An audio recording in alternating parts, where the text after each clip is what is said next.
We are now in the semifinals of the state playoffs. That means teams are just 2 wins away from picking up a big trophy and getting their championship rings fitted. Tonight's matchup between Wake Forest and Middle Creek was the most anticipated thing since J. Cole's latest album. And if you don't know who J. Cole is, just trust me, people couldn't wait for that album. Just like they couldn't wait for the game tonight. And the action on the field, it did not disappoint. The top 2 teams in our area both entered tonight undefeated. One would win and go on to the state championship. The other would lose and go home. Delonte Lucas, he did not want to go home. He tiptoes down the sideline to put Wake Forest on the board. The Cougars are up 7-0.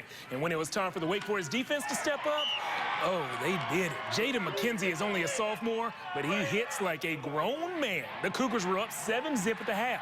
After another Wake Forest touchdown, the game looked like it was over until that.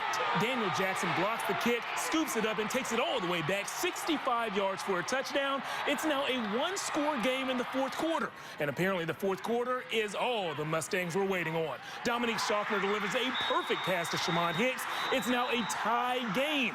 But the thing about that Wake Forest defense is, just when you think you've got them figured out, they strike again. Less than 2 minutes left. The Cougars force a fumble deep in Mustangs territory. That set them up for a last-second game-winning field goal, but the kick is wide right. Guys, we are going to overtime. First possession of OT ended with a Middle Creek field goal, so Wake Forest would need a touchdown to win, and that's exactly what Devin Lawrence gave them. He powered his way in at the goal line and capped off the game of the year. Wake Forest stays undefeated and wins a thrilling 20-17. I had to do it for my team. When I got in the end zone, I mean, I can't even explain the excitement I had, man. We worked so hard for this since spring. This is our one goal, make it to the state championship, and our next goal is to win the state championship. Ooh, that was fun to watch. Congrats again to Wake Forest for pulling out the win and beating previously undefeated Middle Creek.